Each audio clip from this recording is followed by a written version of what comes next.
Welcome to the 2024 Law Day ceremony. The Solicitor General of the State of New York. The President of the New York State Bar Association. Judges of the New York Court of Appeals.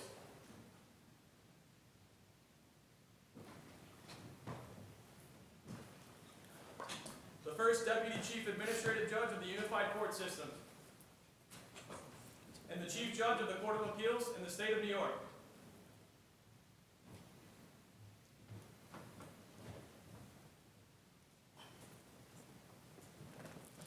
Good morning, everyone, and welcome to Law Day 2024. Please remain standing for the Pledge of Allegiance. It's my pleasure to introduce and welcome Jacob and Olivia Ducharme to lead us in the pledge. They are kindergarten children about to finish their kindergarten year, and they are the children of Chelsea Cerruti Ducharme, who is a central staff attorney here at the Court of Appeals. Gentlemen?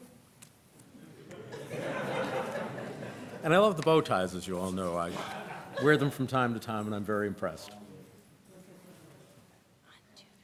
I pledge allegiance to the flag of the United States of America and to the republic for which it stands, one nation, under God, indivisible, with liberty and justice for all.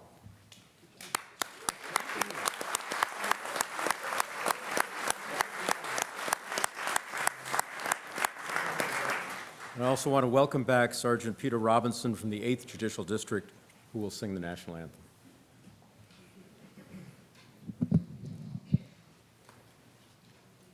Oh, say, can you see by the dawn's early light what so proudly we hailed at the twilight's last gleaming, whose broad stripes and bright stars through the perilous fight o'er the ramparts we watched were so gallantly streaming, and the rocket's red glare, the bombs bursting in air, gave proof through the night that our flag was still there. Oh, say, does that star-spangled banner yet wave o'er the land of the free and the home of the brave?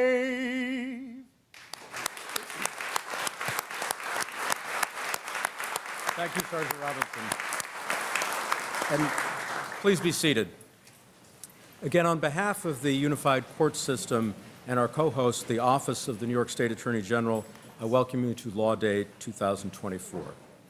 Seated on the bench behind me are my colleagues on the New York State Court of Appeals, Senior Associate Judge Jenny Rivera, and Associate Judges Michael Garcia, Madeline Singas, Anthony Canataro, Shirley Troutman, and Caitlin Halligan.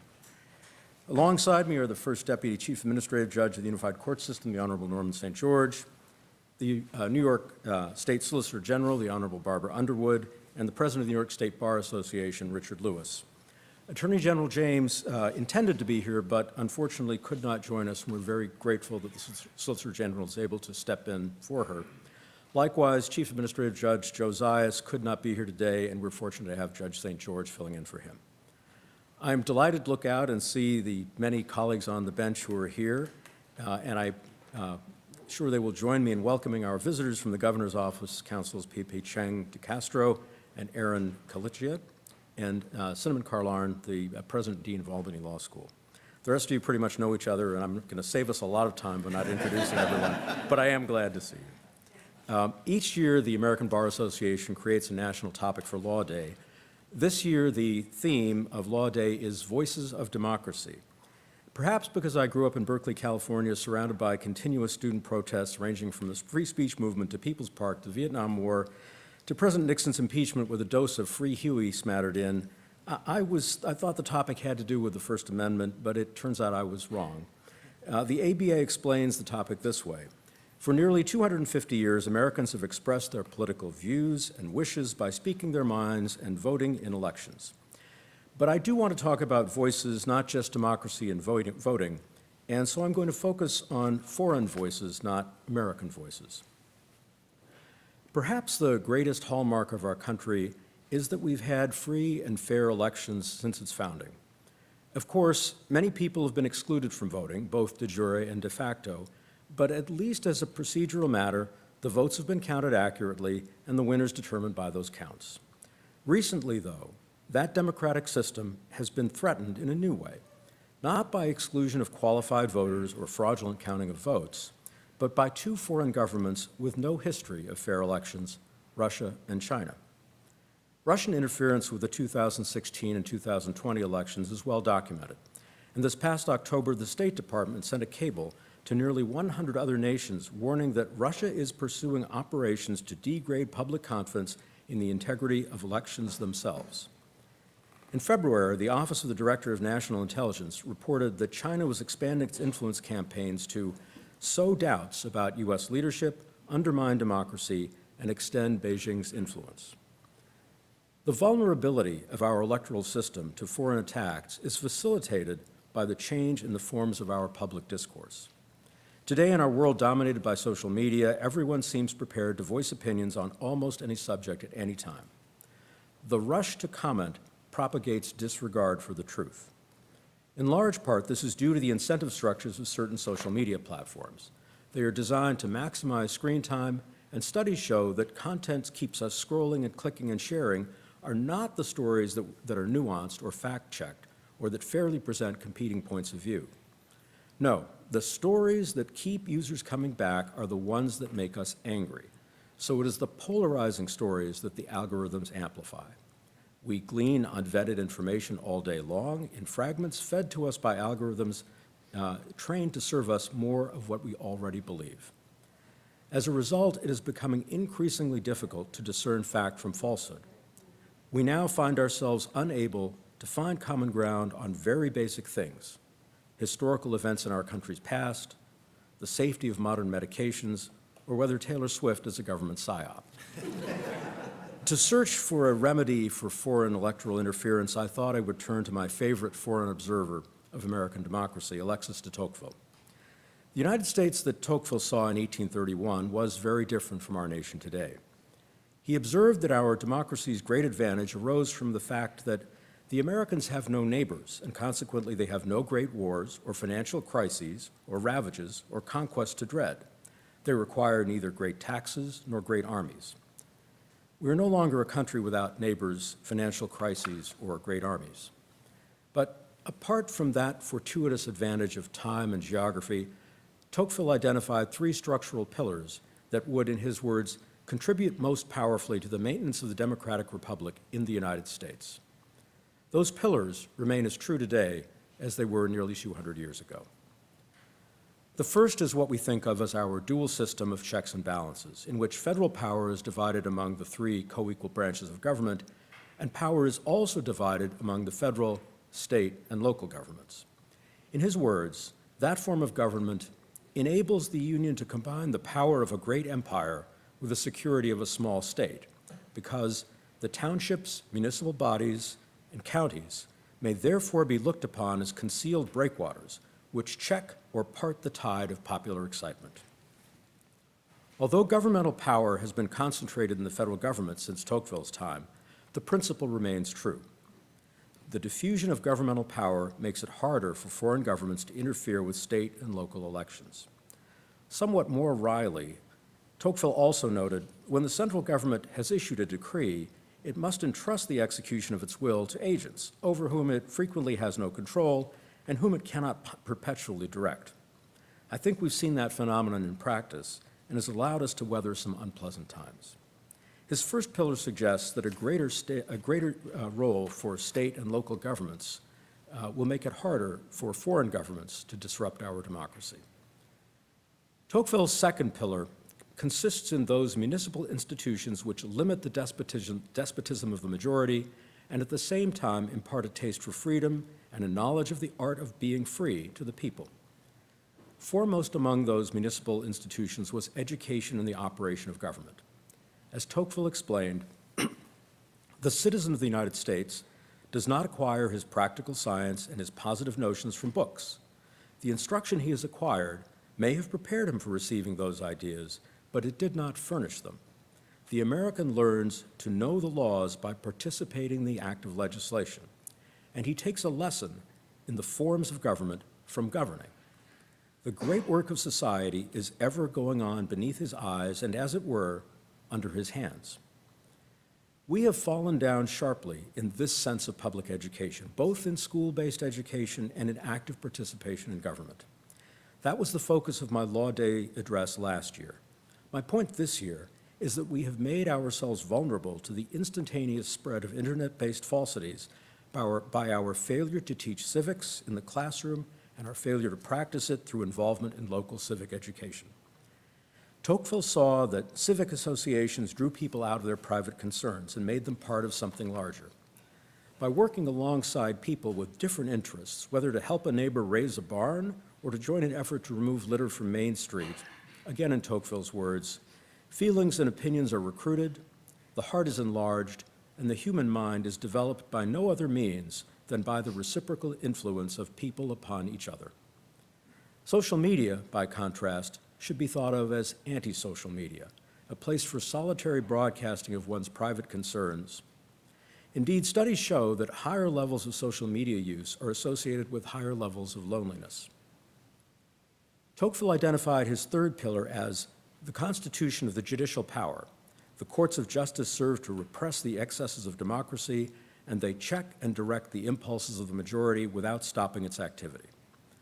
That concept is familiar to all of us, and a large number of us in this room have that job as part of their job description.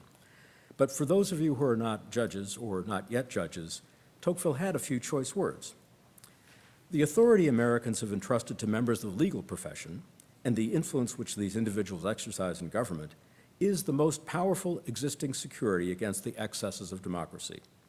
The special information which lawyers derive from their studies ensures them a separate station in society, and they constitute a sort of privileged body in the scale of intelligence. This notion of their superiority perpetually recurs to them in their practice of their profession. They are the masters of a science which is necessary, but which is not very generally known. They serve as arbiters between citizens, and the habit of directing the blind passions of parties in litigation to their purpose inspires them with a certain contempt for the judgment of the multitude. Now, even if I were to agree about the privileged body in the scale of intelligence, I have serious doubts that most of you have contempt for the judgment of the multitude. But Tocqueville's point is powerful in theory and is proven true in practice. You and we are often the last bulwark against tyranny. So where does that leave us? What can we do to combat foreign efforts to interfere with our elections? On a day established to celebrate the rule of law, chosen deliberately as a counterpoint to the annual Soviet, now Russian, parade of military might every May, it falls to the legal profession to take the lead in shoring up Tocqueville's three pillars.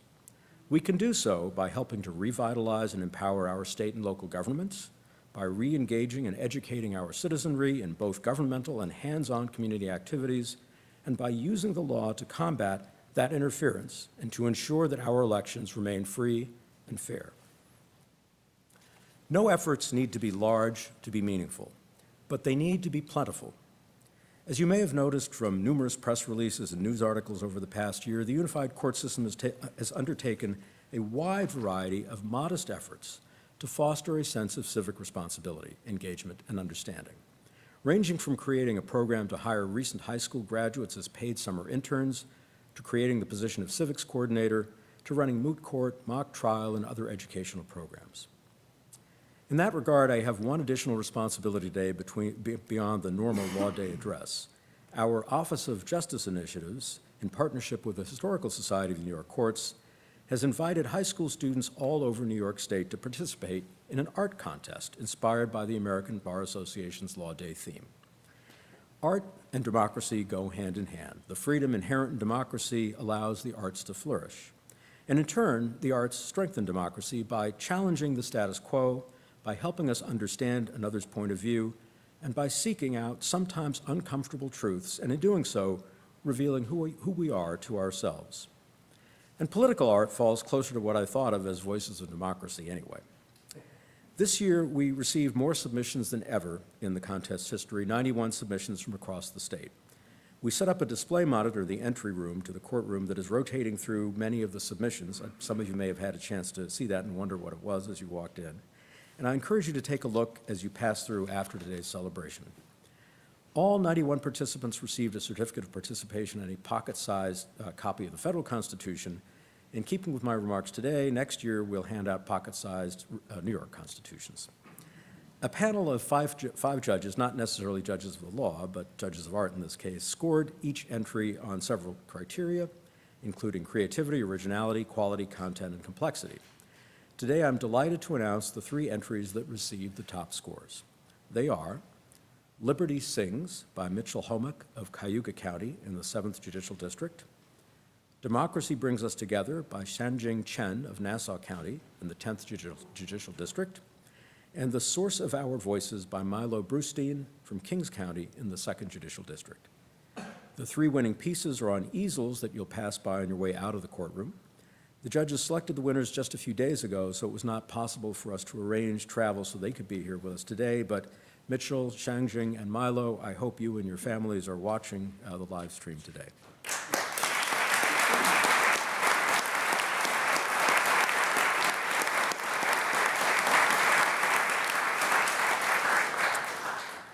Thanks to the Office of Justice Initiatives and the Historical Society of the New York Courts for encouraging our youth to think about and contribute to our democracy in creative ways.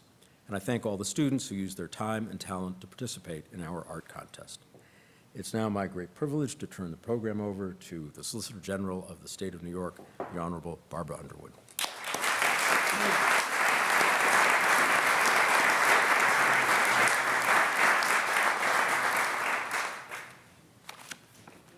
Good morning. As you've heard, the AG was detained in the city this morning and asked me to deliver her remarks.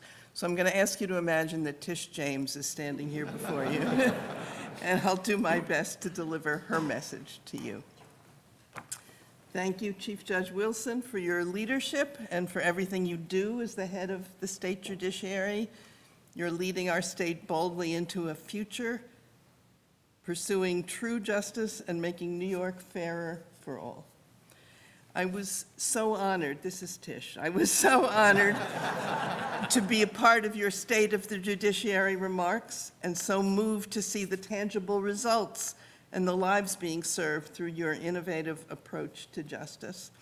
You inspire me, and I know you inspire so many others as you move our judiciary and our entire state forward. I also want to recognize Richard C. Lewis, President of the State Bar Association. Richard, I am proud to have a partner like you as we all work to improve our noble profession. And as we work to ensure that all attorneys in New York State have access to the education, tools, and support that they need to succeed in their responsibilities. Attorneys ensure that the laws and values of our state are upheld, and the State Bar Association is a vital resource in that regard. And I also want to recognize First Deputy Chief Administrative Judge Norman St. George and all the many distinguished jurists, legislators, executive branch representatives, and legal professionals here today. Thank you all for your work in service to our fellow New Yorkers and your advancement of the legal profession. I always look forward to joining colleagues at the annual Law Day celebrations. This year's theme of Voices of Democracy is especially timely and significant. It's a reminder that in a healthy democracy, all voices should be heard. And we must do special work to ensure that that includes the voices of the marginalized, the suffering, and those who are disfavored. Those voices are most in need of being truly heard and respected.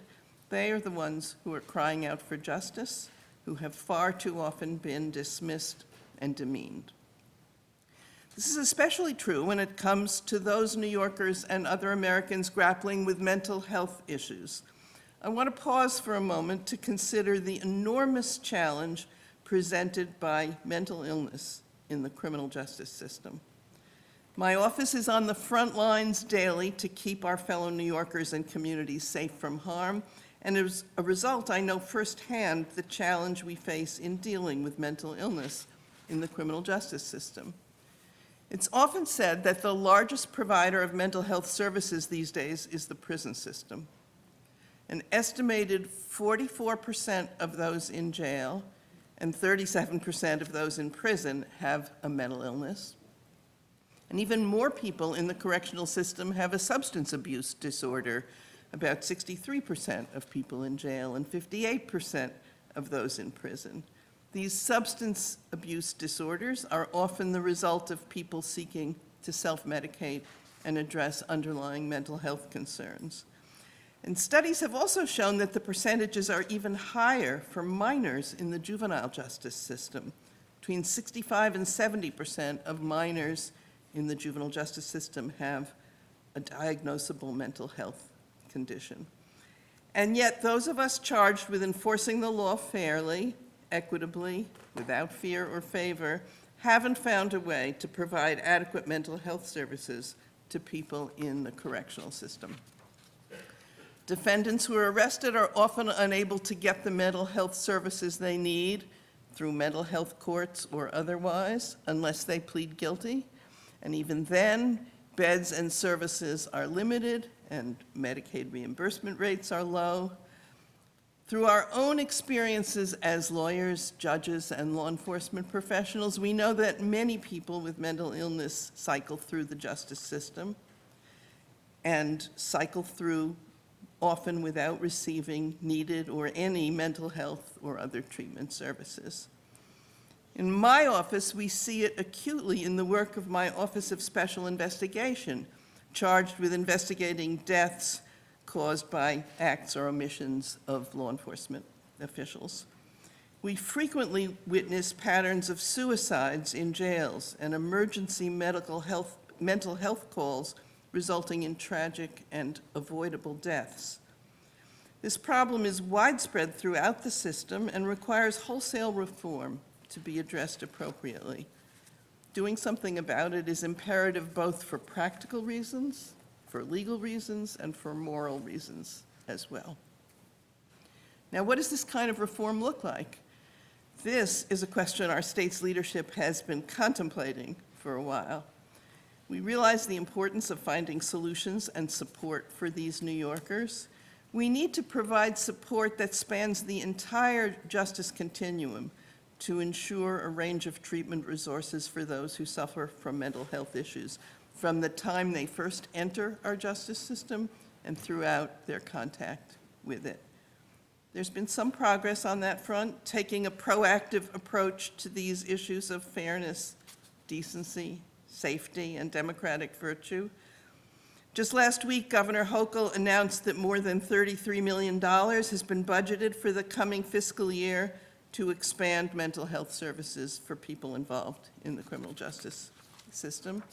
Some of these funds will be used for mental health navigators in courts, in special courts and otherwise, people who will be equipped to identify defendants with mental health challenges and help find appropriate services. And funding is also available for 200 beds at New York State-operated psychiatric facilities. These investments will provide more support and resources to help incarcerated individuals return to society faster and be better equipped for law-abiding and healthy lives. But this isn't a budget issue alone. It's a societal one, and it needs to be addressed with all the resources and expertise government has to offer, and it needs to start well before people encounter the criminal justice system. That's why over the past few years, I've met with hundreds of community members, healthcare providers, and elected officials across the state to discuss mental health concerns and challenges that people have faced in accessing care. Too often we turn to the police as our first responders, but we know that's not fair to police, and it's also not fair to the people in crisis who deserve a trained mental health professional during their time of need. My office investigated major health insurance providers in the state and uncovered a grave lack of mental health services covered by insurance. We hope to bring attention to this critical shortcoming and how it harms New Yorkers. We're also seeing the crisis play out on the streets. Too many people are struggling, and we need help to provide adequate responses. We must respond with people who are trained to handle these situations. And of course, mental health and physical health are often deeply connected. I've been focused on an issue just across the river in Troy, where I held a public hearing on the potential closure of the Burdett Birth Center. Burdett is recognized through this region as an essential medical facility and a place for new parents to go and receive the physical, mental, and emotional support they need during this change in their lives. And this week's news that Burdett will remain open is so important and a testament to the work of the community. I will keep using the powers of my office to support this local community and do everything I can to ensure that the Burdett Birth Center remains open for years to come. And we must also do more to address a mental health crisis which is starting on our watch at this very moment. And this connects to something the Chief Judge was talking about. I speak of the grave threats posed by social media to our children's mental health. Addiction to social media is fueling a mental health crisis among our kids, which leads to greater rates of depression, anxiety, and self-harm. That's why, together with colleagues in the legislature, my office crafted and championed legislation to protect our children's online privacy. Not long ago, I was here to rally support for this critical legislation personally. I've also spoken with parents and children about this legislation, helping to raise awareness and understanding of this vital issue. As one parent put it, a battle between a child and a big tech company's algorithm is not a fair fight. It's up to us to level the playing field and prevent young New Yorkers from being exploited in this way. Now, I could spend all day outlining the challenges facing us while detailing my office's actions and accomplishments in this area, but I will conclude by saying that greater collaboration between the courts and the community and greater access to treatment in cooperation with our government partners are two important and effective ways to deal with this problem. To get back to the theme of the day, for us to be a true democracy, we must listen to the voices of all of the people. We must ensure that those grappling with mental health issues, both adults and children, are given the services, protection, and compassion that they deserve from those of us in positions of power. I am grateful to have partners in this effort, like our great Chief Judge and our State Bar Association, and all of you who want to live in a safer and a more just state. As attorneys, our great contribution to this democratic experiment is ensuring that we are governed by laws, and that those laws are used to protect society, especially the most vulnerable members of it. So I thank you all for your efforts, for your experience, for your passion, for your collaboration, and for the opportunity to be a part of this great day and celebration of the law. Thank you.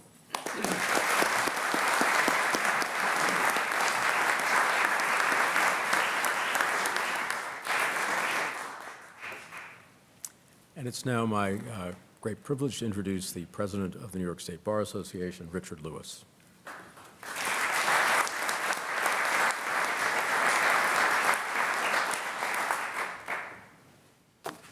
So first of all, I want to say that normally when you're in a court, such as this court, you would face the bench. But I'm relieved to say that I'm still talking to an awful lot of judges out there, so I feel safe. And secondly, Barbara, do you want to read another speech? Because you did a great job. But in any event, good morning. I'm very proud to be here representing the tens of thousands of members of the New York State Bar Association around the world. And I'm honored to be among this very distinguished group, including our Chief Judge, Rowan Wilson, and our Court of Appeals. Also, I'm honored to be with Assistant Attorney General Barbara Underwood, and virtually with Tish James as well. And with, of course, our first Deputy Chief Administrative Judge, Norman St. George, and all of the judges and other distinguished guests that have joined us today. I'd like to congratulate the honorees who are going to be receiving the Judith S. Kay Awards, each of whom, in their own way, is a hero and represent the greatness of our democracy. The New York State Bar Association has had the privilege of working with our courts and with the Chief Judge and the Chief Administrative Judge and Judge St. George in discussing our common goals, which is to enhance the rule of law and to protect our democracy.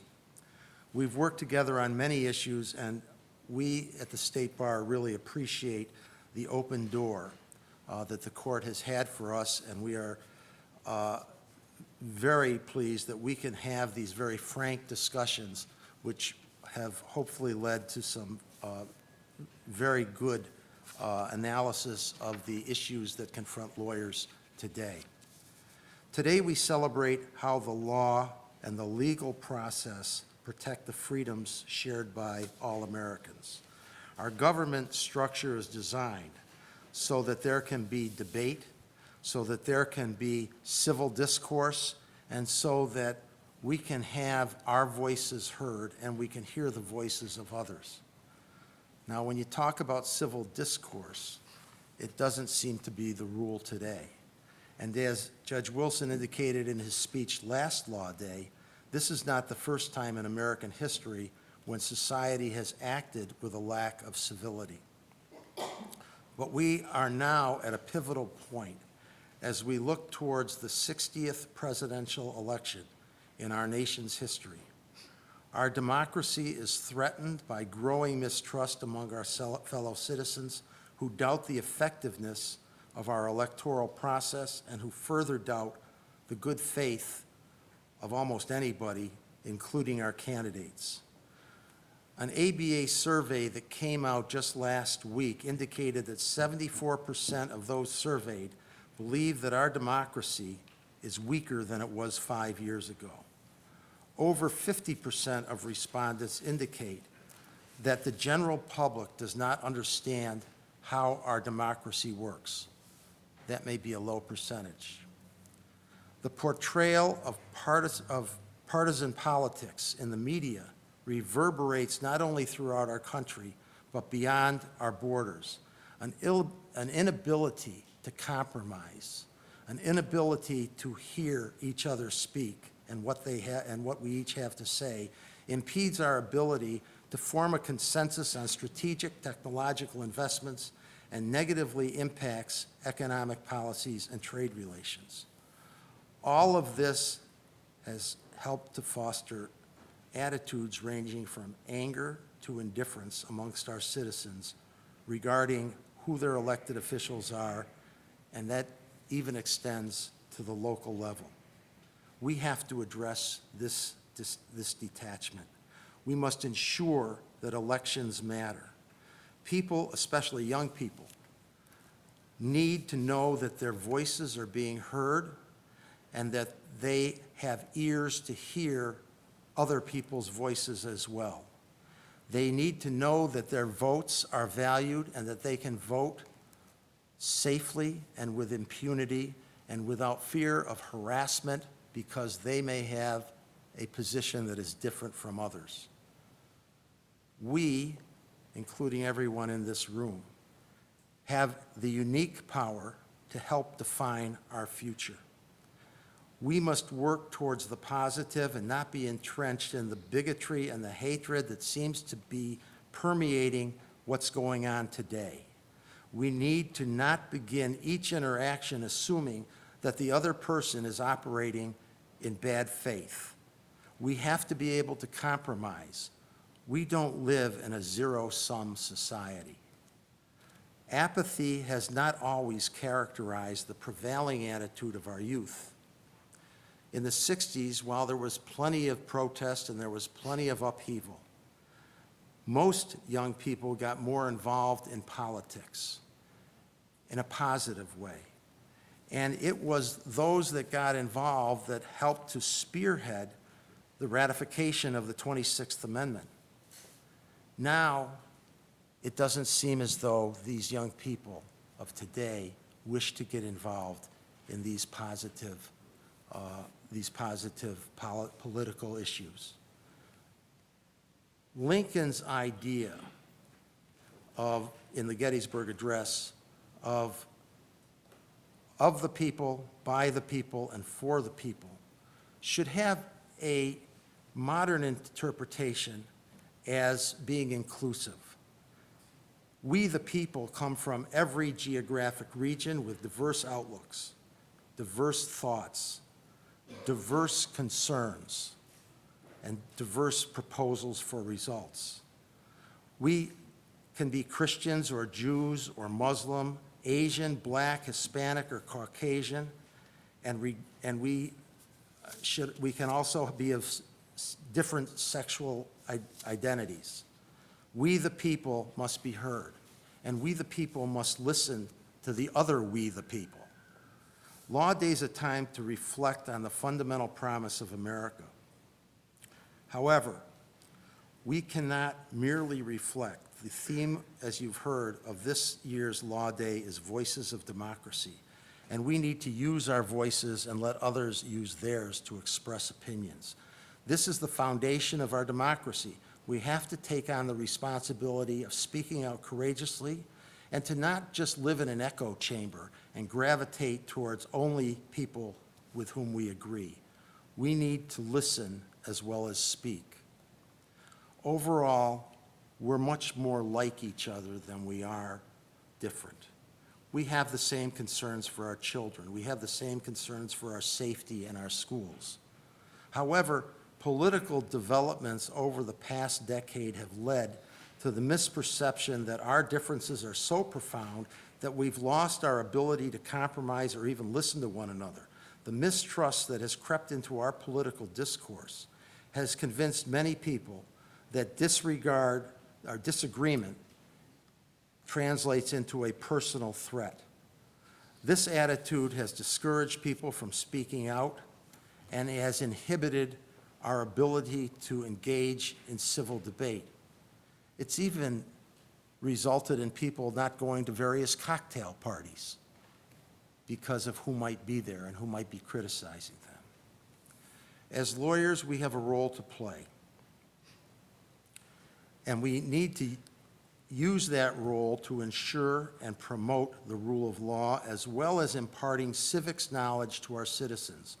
One problem among young people and adults alike is that many of us are not very well informed about civics. We do not understand how our government works. The fact that the majority of people in America cannot name the 3 branches of government is appalling. This ignorance can turn out to be a nail in the coffin of democracy. We've got to correct that trend. We again have a responsibility to encourage Americans to participate in elections. It has been found that people who vote one year will vote the following year. Voting is habit forming. We've got to do whatever we can to get our young people voting. But it's not just the voting. It's understanding what they're voting for. It's listening to all the voices of we the people and having an idea as to the direction that they want this country to go.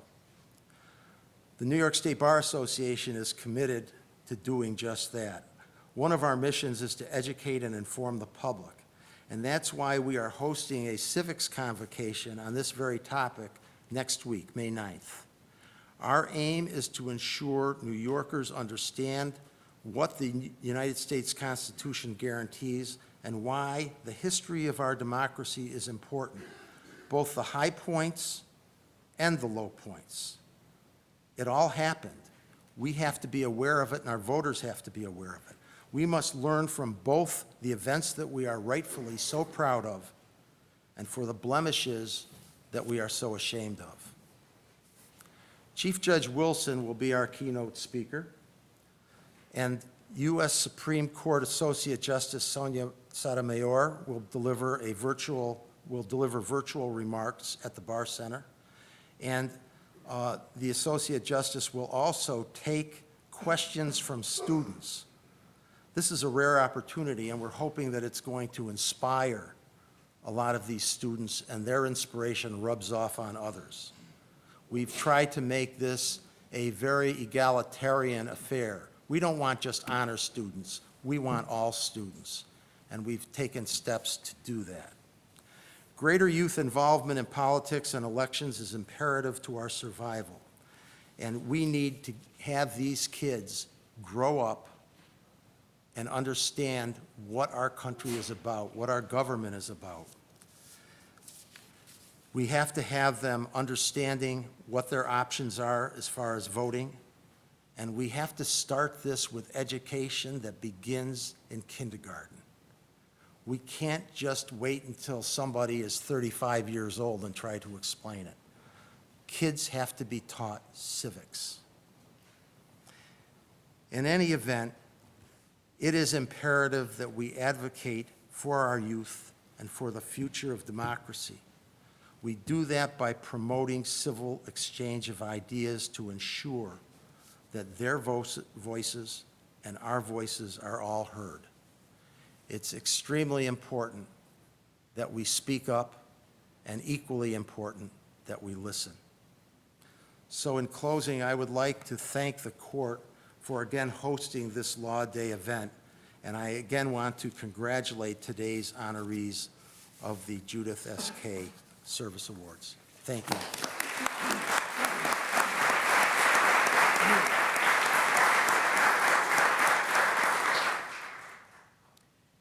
So in the year and a couple weeks that I've been Chief Judge, there's one thing that's been nagging at me, which is that it might be that the job of Chief Administrative Judge is better than the job of Chief Judge.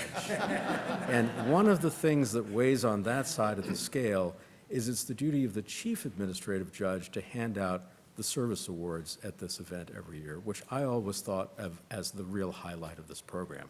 Chief Administrative Judge Zayas is going to miss out on the best part of his job, and it is both Judge St. George's good luck and our good luck that he's here to hand out those awards. So without further ado,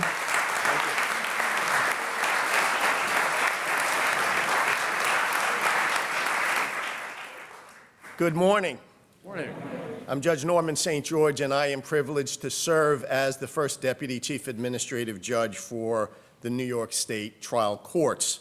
And I am absolutely honored to be here with you today to participate in this year's Law Day celebration and ceremony, celebrating our nation's commitment to democracy and to the rule of law.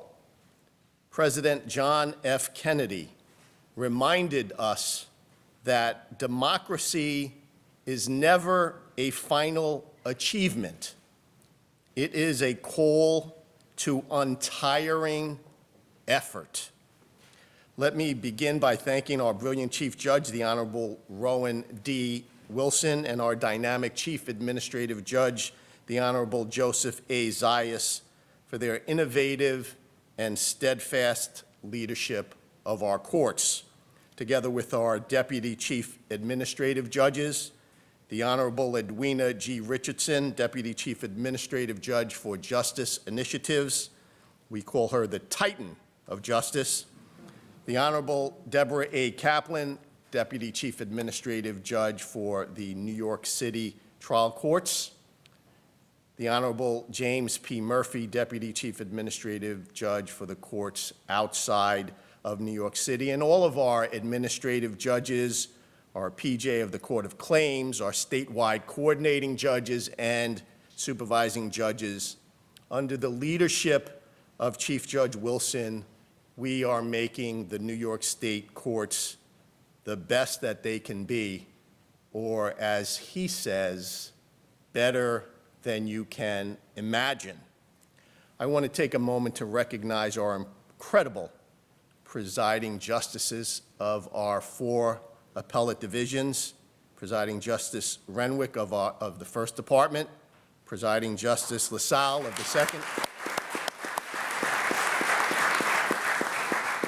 Presiding Justice Gary of the Third, and Presiding Justice Whalen of the Fourth Department.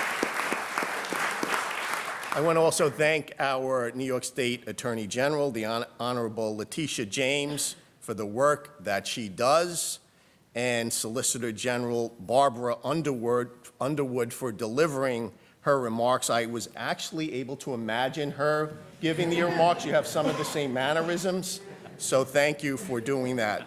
I want to thank New York State Bar Association President Richard Lewis for joining us in this celebration, for all his work, and for his remarks this morning.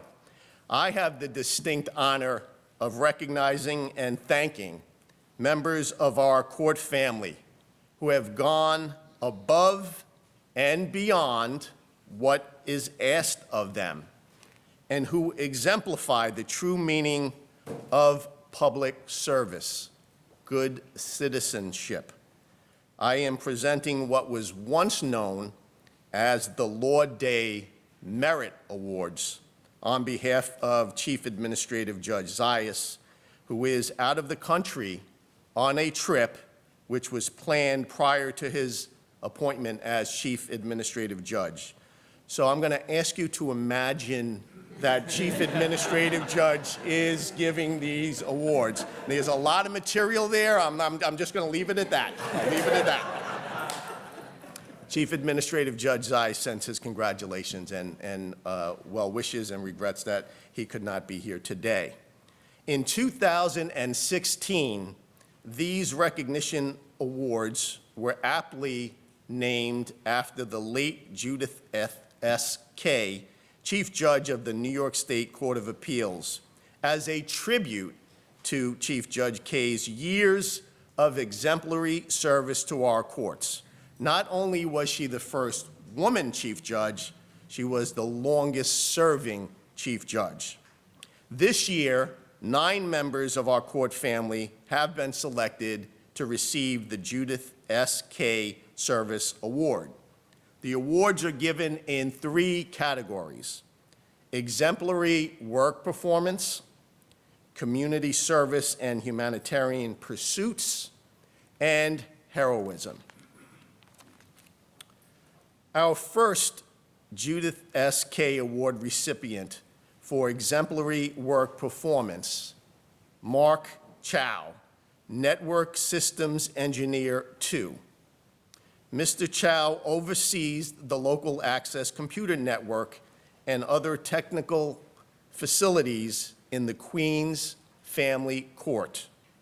Mr. Chow saw a way to improve the do-it-yourself form program in the Queens Family Court Help Center.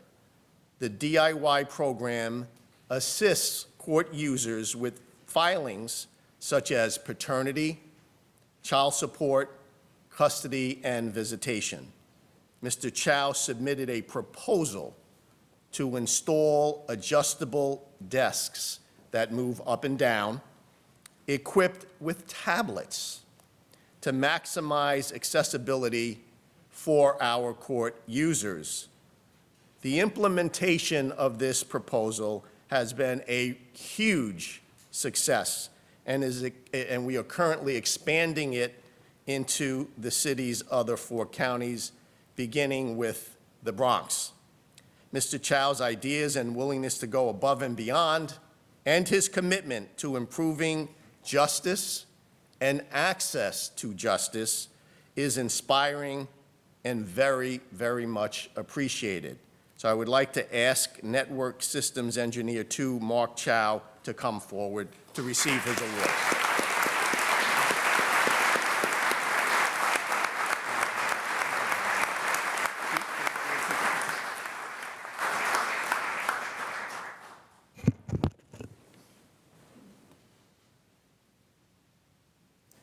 Congratulations.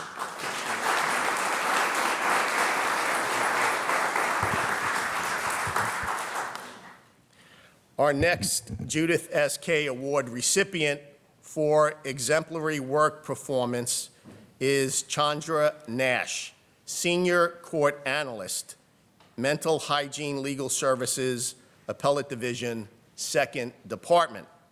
Ms. Nash has been with our court system for over 34 years and possesses an in-depth knowledge of our operations that is second to none.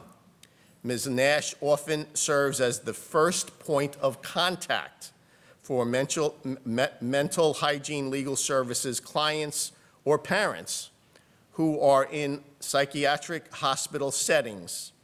Ms. Nash provides unconditional, compassionate support while gathering the facts necessary for her agency to best assist their clients.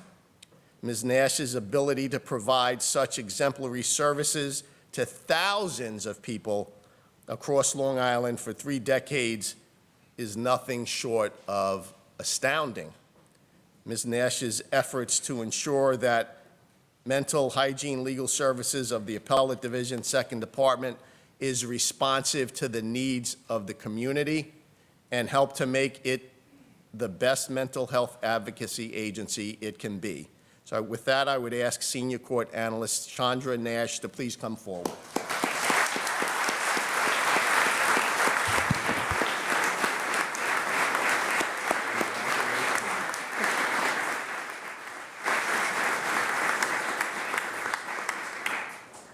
Thank you very much.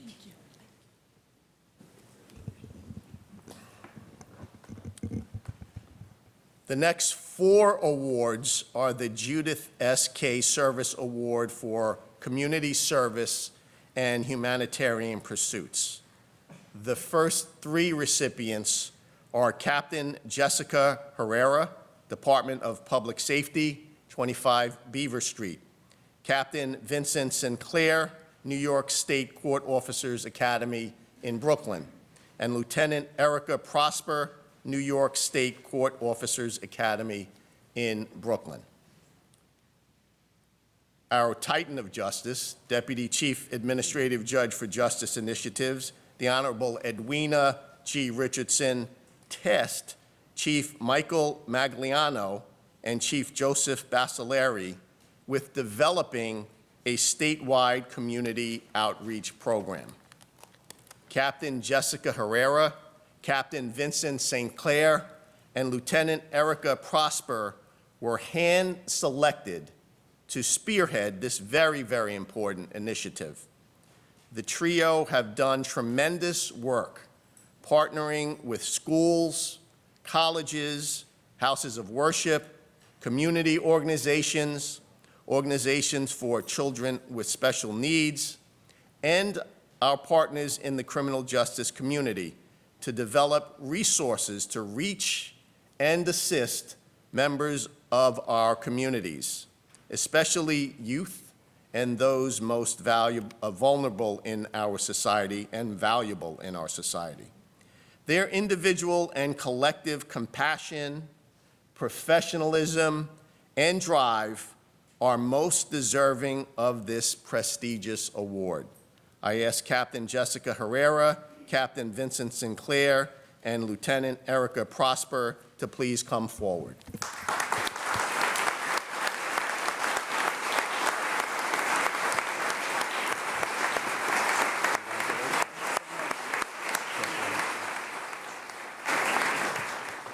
Congratulations. Congratulations.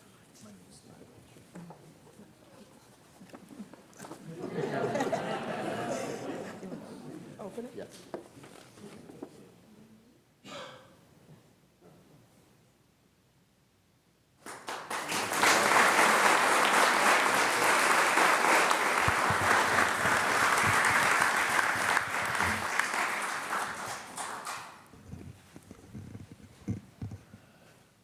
Our next Judith S.K. Award recipient for Community Service and Humanitarian Pursuits is Court Officer Andrew Labasco, New York City Criminal Court, Kings County.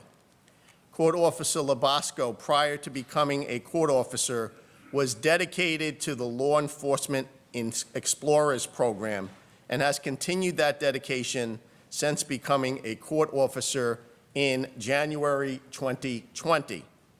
The Explorers program is a community outreach program for youth ages 14 through 21 to learn about and explore different career paths, both inside and outside of law enforcement, while also providing essential life skills. Court Officer Labasco, in coordination with Chief Michael Magliano and Chief Joseph Basilari and the Court Officers Academy, has brought the New York State courts into the Explorers program to be a positive influence on thousands of youth who benefit from this wonderful resource. Court Officer Labasco has been actively volunteering his time to this program for over 15 years and is an exemplary officer in Kings County Criminal Court. Court Officer Labasco's selfless dedication to such noble work is most worthy of this recognition. I ask Court Officer Andrew Labasco to please come forward.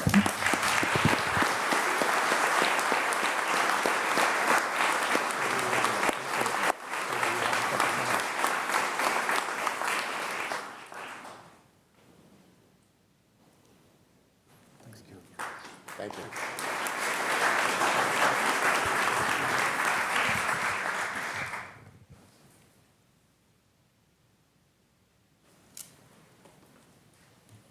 You feeling, Judge Zayas? The next three awards are the Judith S. K. Awards for Heroism. The first two recipients of this award are April Schmick, Deputy Chief Clerk 2 in the 3rd Judicial District, and Josephine Reimer, Court Assistant, 3rd Judicial District. On December 28, 2023, Deputy Chief Clerk April Schmick and Court Assistant Josephine Reimer opened a package mailed to the court and noticed it contained a white powdery substance. They immediately followed unified court system protocols by notifying court security and following containment instructions to protect fellow employees by preventing further exposure. The rest of the building was quickly notified and cleared. Both Deputy Chief Clerk Schmick and Court Assistant Reimer were subsequently quarantined, examined by EMS, and cleared later that night. The substance was determined to be methamphetamine. Deputy Clerk Schmick and Court Assistant Reimer remained calm and collected. They were able to provide detailed updates as the situation unfolded to local emergency responders, court security, and the 3rd Judicial District Office. Their quick action and professionalism prevented further exposure and further escalation of the situation. We are very, very grateful for their selfless actions, and I would ask Deputy Chief Clerk April Schmick and Court Assistant Josephine Reimer to please come forward.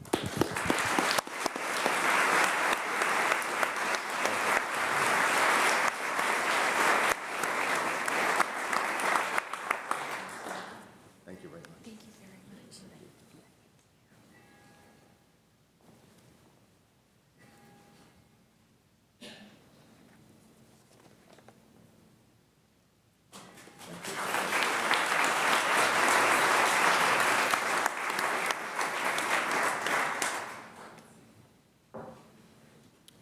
It's appropriate that the bells went off. Our final Judith S. K. Service Award for Heroism recipient is Lieutenant Brendan Mullaney, On an evening this past December, Lieutenant Brendan Mullaney arrived at his home on Long Island and saw that his neighbor's house was on fire. Lieutenant Mullaney quickly approached the neighbor's home and began to bang on the front door and yell to alert his neighbors of that fire. Inside the home was a mother giving her children a bath, who did not hear Lieutenant Mullaney at first. Lieutenant Mullaney's continued yelling and banging alerted the mother, who finally came to the door. By this time, the flames had risen to the second story of the home. The mother immediately retrieved her family from inside the home, and all of the occupants were safely evacuated. The local fire department responded to that scene. Lieutenant Mullaney's quick and heroic actions are a shining example of service to others and good citizenship. I ask Lieutenant Brendan Mullaney to please come forward.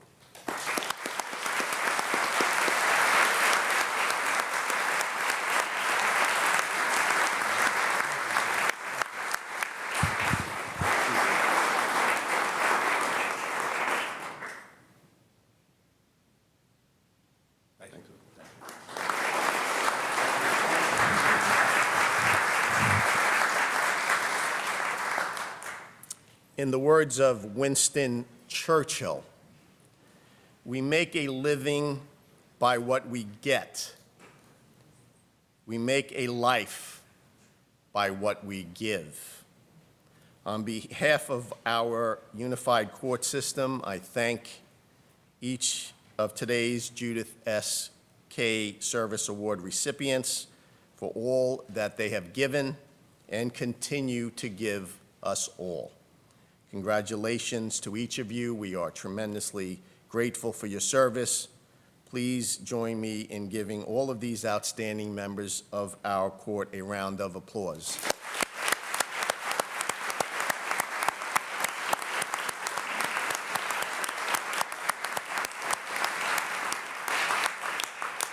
Thank you, and God bless.